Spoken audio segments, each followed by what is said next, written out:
आप सबका choose life now Hindi channel के बाइबल स्टडी में स्वागत है। आज हम यूहन्ना के 16वें अध्याय में आते हैं और यीशु अपने शिष्यों को चेतावनी देता है कि इस संसार से निश्चित तुम्हें शत्रुता और घृणा ही मिलेगा, क्योंकि जब इस संसार ने हमसे घृणा किया है तो वह हमसे संबंधित सारे चीज़ों को, सारे लोगों से जो हमारे मित्र हैं, सबसे घृणा करेंगे।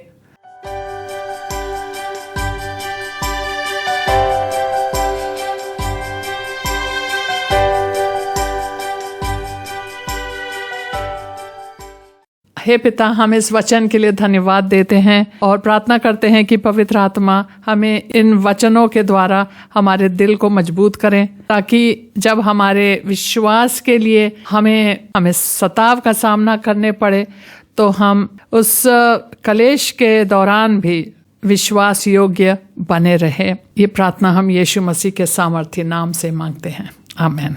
सो आइए 16वें अध्याय और पद संख्या 1। ये बातें मैंने तुमसे इसलिए कही कि तुम ठोकर ना खाओ। जो पिछली बातें उन्होंने संसार के बैर के बारे में बताया है 15 अध्याय में कि संसार तुमसे नफरत करेगा, तुम एक दूसरे से प्रेम करो, उन लोगों ने हमसे व्यर्थ में बेकारण हमसे नफरत किया है।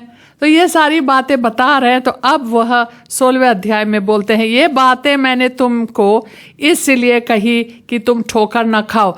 क्योंकि एक विश्वासी होने के नाते आपको शायद ये पता होगा, जितने करीबी से आप परमेश्वर के वचन में बने रहे और यीशु के करीबी में बने रहे, पवित्र आत्मा के करीबी में बने रहे और उनके दिखाए हुए चाल चले, तो उतना ही ज़्यादा आपको कलेश सहना होगा।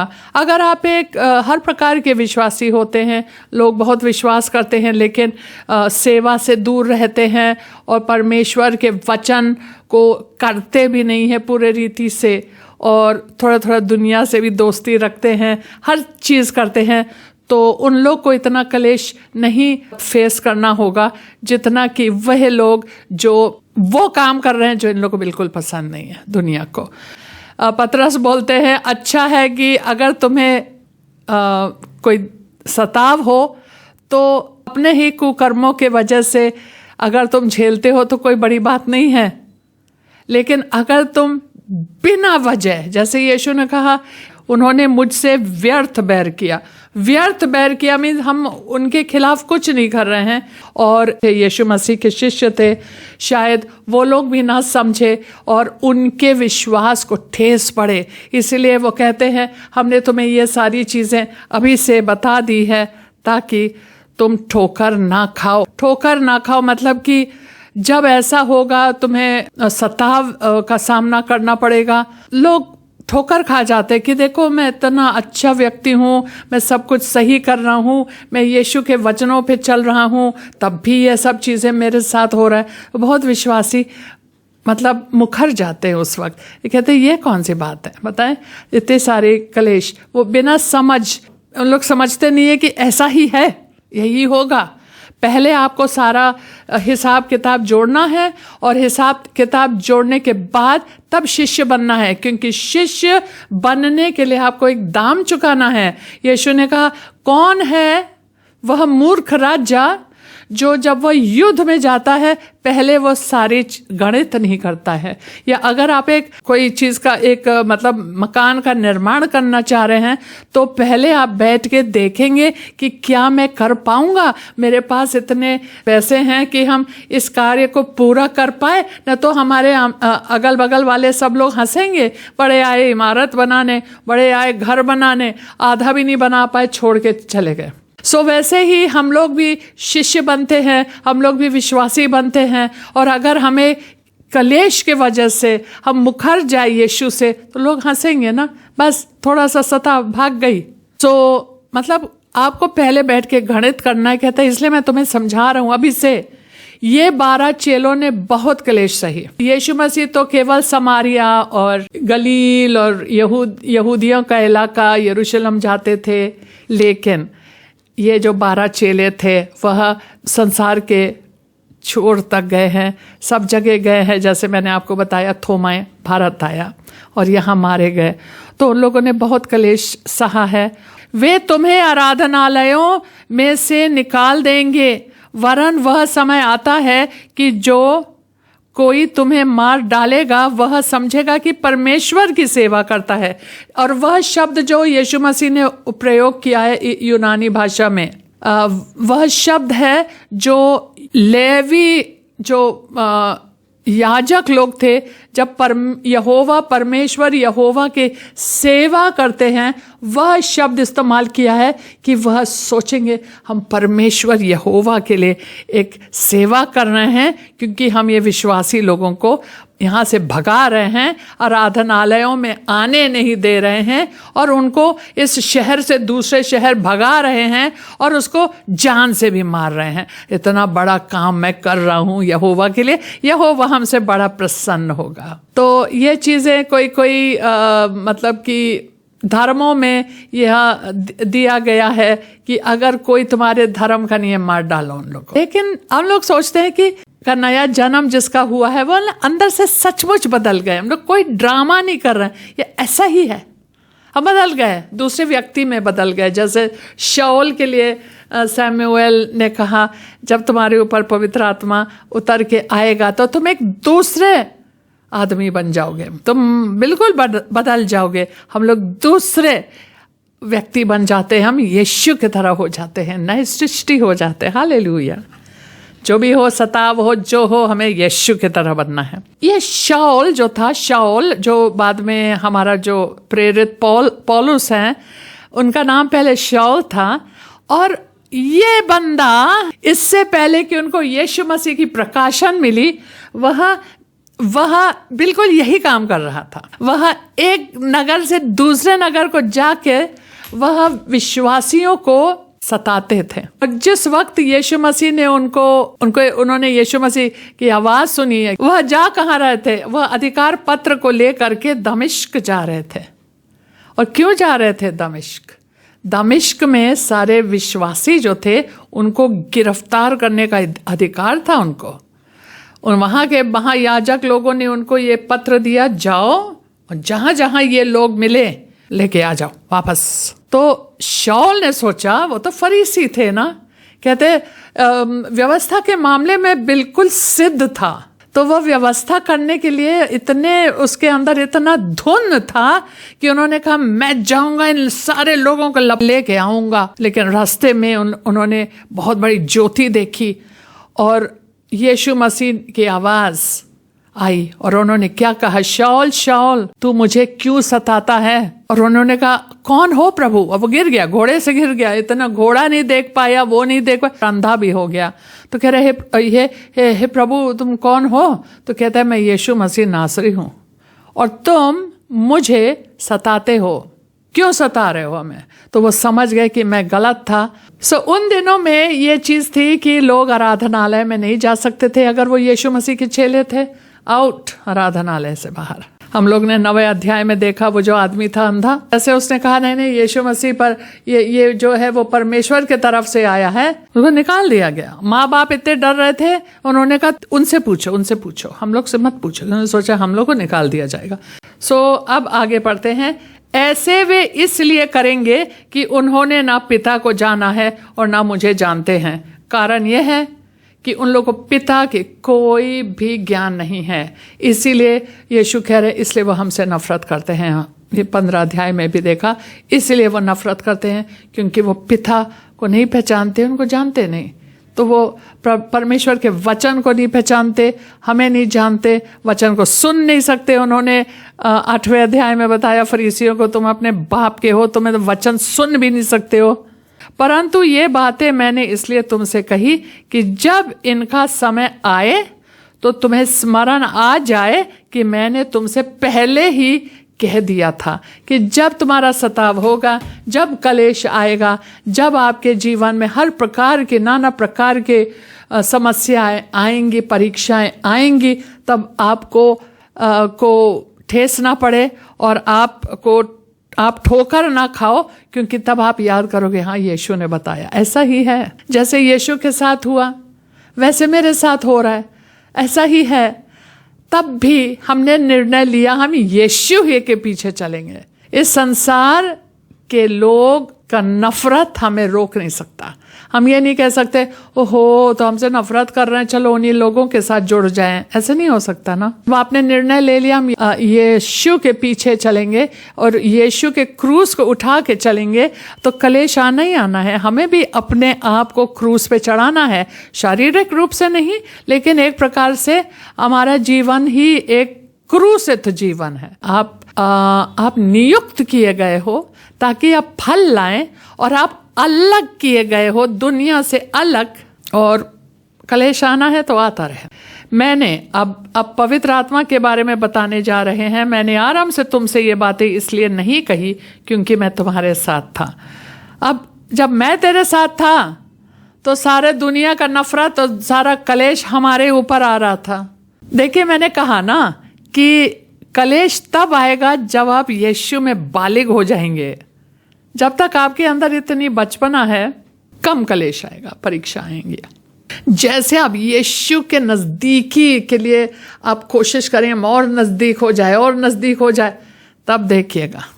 तो उसने लिखा है, मैंने तुम्हें आराम में इसलिए नहीं बताया। पहले बात, वो डराना नहीं चाहता था, वो चाहते थे थोड़े बालिग हो जाए। दूसरी बात, सारा कलेश उनके तरफ था ना, लोग उनसे नफरत करते थे ये से। लेकिन जब ये लोग पवित्र आत्मा से भर जाएंगे और जब ये डंडा चलाने लग जाएंगे और शैतान को दौड़ाएंगे, भगाएंगे, तब कलेश उनके खिलाफ भी बहुत सारा सताव आएगा। परंतु अब मैं अपने भेजने वाले के पास जाता हूं और तुम में से कोई मुझसे नहीं पूछता तू कहाँ जाता है, परंतु मैंने जो ये बातें तुमसे कही इसलिए तुम्हारा मन शोक से भर गया है। मैं बोल रहा हूँ कि मैं अपने पिता के पास जाता हूँ, अपने भेजने वाले के पास जाता हूँ, और तुम लोग ये पूछना नहीं चाहते हो कि तुम कहाँ जा रहे हो। तुम लोग बस शोक मना रहे हो कि ये जा रहा है, क्या होगा मेरा, क्या होगा। और ऐसा ही होता है ना, अगर आपके जीवन में, जैसे सपोजिंग आपके कोई रिश्तेदार है बहुत बीमार है और फिर डॉक्टर ने जवाब दे दिया और कहा कि ये नहीं जिएंगे, और आप शोक मनाने लगते हैं। आपको लगता है कि ये चंगे नहीं होंगे और इतना दर्द, दुख, अस्पताल, ये और वो। आपको पता है कि अब वो यीशु के पास जाने वाले, तब भी शोक मना रहे हैं कि अरे ये तो चला गया। क्योंकि हम अपने ही शोक को देख रहे हैं, अपने ही दिमाग को देख रहे हैं, अपने लिए सोच रहे हैं, स्वार्थी बन रहे हैं। हम लोग सोच रहे हैं अरे ये तो चला गया, अब मेरा बस शोक ही, डिप्रेशन, मायूसी। लेकिन अगर आप सोचते प्रभु के पास चले गए ये, तो हालेलुया, इतनी अच्छी बात। जो यीशु को देख चुके थे ना, एक तो पौलुस यीशु मतलब उन्होंने इतने प्रकाशन देखे, यीशु से कहता है हम तो वहीं जाना चाहते हैं, यहाँ रुकना ही नहीं चाहते, लेकिन क्या करूं, इतना सारा काम है कि वजह से मुझे यहाँ रुकना पड़ रहा है। नहीं तो इससे अच्छा मेरे लिए लाभ ये है कि मैं जाऊं, यहाँ तो कलेश ही कलेश है, इससे अच्छा मैं जाऊं। यीशु मसीह भी स्वर्ग के बारे में सब चीज जानते थे, खुश हो रहे, अरे मैं जा रहा हूं, भले कौन से मुसीबत के रास्ते से, क्रूस के रास्ते से जाना हो रहा है, उसके बावजूद इतना खुश, कहता है मैं जा रहा हूं, और तुम खुश ही नहीं हो रहे हो, तुम पूछ भी नहीं। एक बार उसने कहा तुम लोग खुश होना चाहिए, तुम लोग तो रो रहे हो, शोक मना रहे हो, तुम लोग खुश होना चाहिए कि मैं जा रहा हूं। 7वां पद, तो भी मैं तुमसे सच कहता हूं।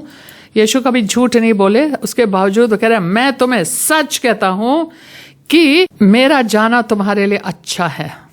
इसलिए उसने उस पर ये जोर दिया, मैं तुम्हें सच कहता हूं, सच बोलता हूं मैं, कि जब मैं जाऊंगा तेरे लाभ के लिए होगा। क्योंकि लोग तो कभी विश्वास नहीं करता, क्या कह रहे हो यीशु, आप जाओगे और हमारा लाभ होगा, ऐसे कैसे हो सकता है कि आप जाओ और मेरे लिए लाभ, कैसे हो सकता है लाभ? तो लोग समझेंगे नहीं, कैसे हो सकता है लाभ प्रभु, आप जा रहे हो, कैसे हो सकता है लाभ, उसमें कौन सा लाभ? क्योंकि अगर मैं नहीं जाऊंगा तो मैं सहायक को नहीं भेजूंगा, और अगर मैं जाऊंगा तो तुम्हारे लिए सहायक भेजूंगा, और वह सहायक तुम्हारे साथ 24 घंटा रहेगा। मैं तो तुम्हारे साथ हूं जरूर, लेकिन पूरे वक्त नहीं रह सकता हूं, लेकिन वो जो सहायक है वो तुम्हारे साथ निरंतर रहेगा, तुम्हें कभी छोड़ेगा नहीं, कभी त्यागेगा नहीं, वो हमेशा तुम्हारे संग रहेगा। हर एक परिस्थिति में तुम्हारे साथ बना रहेगा, इसलिए तुम्हारे लाभ के लिए है कि मैं जाऊं। अब उनके लाभ क्या है इसमें जरा हम लोग देखते हैं। पहला लाभ ये है कि यीशु मसीह उन लोग के साथ 24 घंटे नहीं रह सकते थे, लेकिन पवित्र आत्मा रात और दिन 24 घंटे पूरे जीवन भर आपके साथ बना रहेगा। पहला लाभ। दूसरा लाभ, वह चीज़ें जो यीशु मसीह ने हम लोग को बताया है या पहले वचनों में बताया है, या जो मतलब जो इन लोग से कहते हैं जो मैंने आपको पहले बताया, पवित्र आत्मा आपके स्मरण में लेके आएगा, तो उनके वचन भी मेरे अंदर जिंदा रहेगा।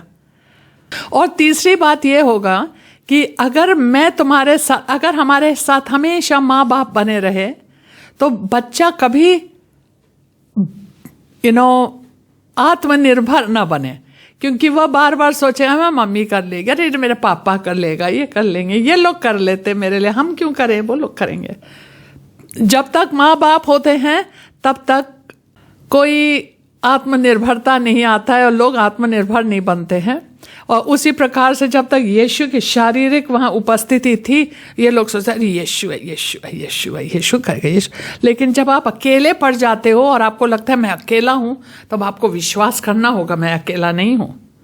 यीशु मसीह अगर वो यहाँ होते और उसकी पवित्र आत्मा जो मेरे अंदर है बराबर है, वही चीज़ है। उसने कहा एक और सहायक, बिल्कुल मेरे जैसे एक और सहायक मैं भेज रहा हूँ, वो तुम्हारे साथ निरंतर रहेगा और तुम्हारे अंदर होगा, मतलब तुम्हारी आत्मा में होगा। तो वो अब हमें विश्वास का जीवन, परमेश्वर का वचन कहता है हमारा धर्मी जन विश्वास से चलेगा, विश्वास से जिएगा। अब हम लोग को यीशु मसीह पे विश्वास करना होगा कि उन्होंने कहा मैं तुम्हारे अंदर हूँ। उस पर विश्वास करने के लिए वह विश्वास का जीवन जो अनदेखी पे चलता है, वह तभी संभव है जब यीशु मसीह चला जाएगा। ये मेरा लाभ है। आगे बढ़ते हैं। अब पद संख्या 8, वह पवित्र आत्मा के लिए कह रहे हैं, वह आकर संसार को पाप और धार्मिकता और न्याय के विषय में निरुत्तर करेगा। पाप के विषय में इसलिए कि वे मुझ पर विश्वास नहीं करते, और धार्मिकता के विषय में इसलिए कि मैं पिता के पास जाता हूं और तुम मुझे फिर ना देखोगे। न्याय के विषय में इसलिए कि संसार का सरदार दोषी ठहराया गया है। सो बेसिकली वो कहते हैं वो पवित्र आत्मा जो आ रहा है तुम्हारे लिए बड़ा लाभ है, क्योंकि तुम मेरे विश्वासी, मेरे भाई बहन हो, तुम मेरे लोग हो, तो तुम्हारे लिए ये होता है कि वह एक बहुत बड़ा फायदा है, बहुत बड़ा लाभ है। लेकिन दुनिया के लिए वह आया है कि इस संसार को निरुत्तर करे, इस संसार को पाप और धार्मिकता और न्याय के विषय में निरुत्तर करे। उनको इस प्रकार से उनको दोषी ठहराएगा। एक तरीके से उन लोग जानते हैं, इसलिए उन लोग नफरत करते हैं, अपना जीवन बदलना नहीं चाहते हैं। उन लोग जानते हैं मैं अंधकार में हूँ, लेकिन हमें ज्योति पसंद नहीं है, इसलिए वह नफरत करते हैं। और वो लिखा है पाप के विषय में, पाप क्या होता है? संसार का पाप यह है कि उन्होंने पिता परमेश्वर के इकलौते पुत्र पर विश्वास नहीं किया। एकमात्र रास्ता, इस सड़ाहट से निकलने के लिए एकमात्र रास्ता यीशु मसीह, जीवन। उसने कहा मैं मार्ग हूं, मैं जीवन हूं, मैं सत्य हूं, वही एक रास्ता है। और अगर आप उस रास्ते पे नहीं चलते हो, कहता है पवित्र आत्मा इस संसार को दोषी ठहराते उसको कि तुम पापी हो, क्योंकि तुमने यीशु मसीह पर विश्वास नहीं किया। दूसरे बात धार्मिकता के विषय में, धार्मिकता के विषय में इसलिए क्योंकि मैं अपने पिता के पास चला गया। एक बार यीशु मसीह का पुनरुत्थान हो गया, यह साबित करते हैं कि जो वह क्रूस पे पाप बने थे, पाप, हमारा पूरा पाप उनके ऊपर था, वह पाप बन गए ताकि पाप दंडित किया जाए और पाप का जो शरीर है उसको नष्ट किया जाए। यीशु के शरीर में मारा गया पाप, तो वह पाप जो है उनके ऊपर था जब वह मरे और वह दफनाए गए। लेकिन जब पतरस लिखते हैं, जब तीसरे दिन पे पवित्र आत्मा एक बार फिर से उनके अंदर प्रवेश हो गए। वह पवित्र साबित किए गए, वह धर्मी साबित किए गए। और उस वक्त हम सब जिन्होंने अपना विश्वास यीशु मसीह के क्रूस पे और उनके बलिदान पे रखते हैं, हम सब धर्मी ठहराए जाते हैं। तो यीशु मसीह जब आप चले गए अपने पिता के पास, इसका मतलब ये हुआ कि वह अब धर्मी ठहराए गए हैं। अब वह पाप नहीं है, अब वह धर्मी है। और यही धार्मिकता होता है, यीशु की धार्मिकता। उन्होंने हमारे पाप ले ली और अपनी धार्मिकता हमें दे दी।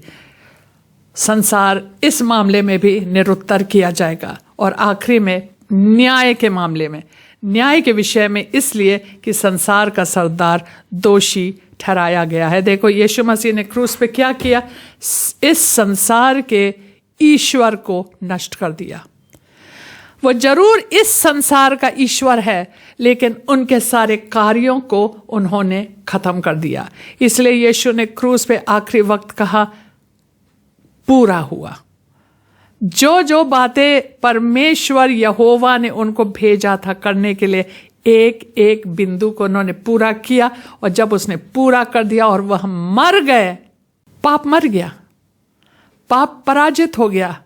शैतान कुछ नहीं है, हम लोग के लिए कुछ नहीं है शैतान, क्योंकि शैतान केवल उन लोगों के ऊपर हावी होता है जो उनके सुनता है। क्योंकि बाइबल बताती है जिसके आप सुनोगे उसके आप दास बन जाओगे।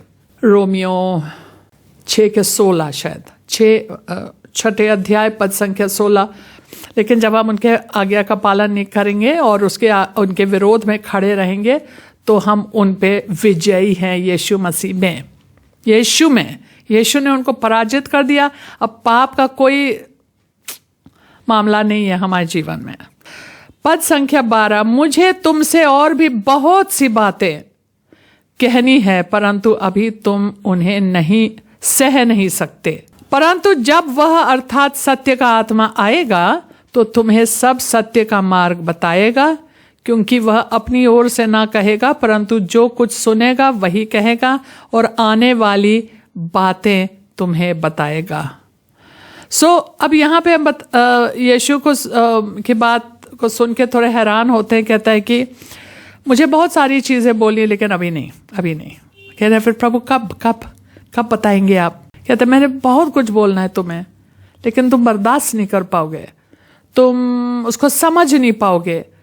लेकिन आपको पता है इसके बाद सत्य का आत्मा आता है, और वह ऐसे धर्मी लोगों को, जिनको परमेश्वर ने पहले से चुना है, जैसे साउल, पहले वो कलीसिया को सताने में लगे पड़े थे, लेकिन अब वह एक ऐसा पात्र है जिसमें परमेश्वर ने अपना प्रकाश भर दिया। यही चीज पौलुस ने सबसे पहले अपने पत्री में लिखा कि हमें बहुत प्रकाश मिला, हमने यीशु को आमने सामने देखा। लेकिन साथ साथ में अगर आप उनकी पत्री पढ़े, ऐसे चीजें यीशु के बारे में, उनके क्रूस का का महत्व है, ये सारी चीजें जो आप चारों सुसमाचार पर डालो, आपको समझ बुद्धि नहीं मिलेगी। लेकिन जब आप पौलुस को पढ़ेंगे, जब उनके पत्रियों को पढ़ेंगे, तब अब समझ में आ गया। कहते मैंने बहुत चीजें बतानी है, लेकिन एक समय आएगा। इसलिए पौलुस के द्वारा, पतरस के द्वारा उन्होंने ये सारी चीजें, यूहन्ना के द्वारा उन्हें सारी चीजें हम लोग को, ये धर्मी लोगों के द्वारा यह सारी बातें पहुंचाई, क्योंकि पवित्र आत्मा के अगुवाई में। तो फिर यहाँ पे लिखा है कि वह अपनी ओर से पवित्र आत्मा ना कहेगा, परंतु जो कुछ सुनेगा वही कहेगा, और आने वाली बातें भी तुम्हें बताएगा। 14 पद, वह मेरी महिमा करेगा, क्योंकि वह मेरी बातों में से लेकर तुम्हें बताएगा। बताए पवित्र आत्मा क्या करता है? पवित्र आत्मा वह ऐसा आत्मा है जो यीशु मसीह की महिमा ही चाहता है। वह कभी इधर उधर आपका नजर को इधर उधर नहीं जाने देगा, सीधा यीशु पे, क्योंकि यीशु ही सब कुछ है। तो हम इधर उधर देख के हम क्या करेंगे? कुछ नहीं करेंगे। तो यहां लिखा है वह मेरी महिमा करेगा। पवित्र आत्मा यीशु का महिमा करता है, क्योंकि वह मेरी बातों में से लेकर तुम्हें बताएगा। मेरे बात ये सारी बातें जो मैंने तुम्हें बताई है वही बात है, तुम्हें स्मरण दिलाएगा, वही तुम्हें समझ दिलाएगा, वही तुम्हें वही वाली बातों मतलब को समझा के तुम्हें ज्ञान देगा, बुद्धि देगा।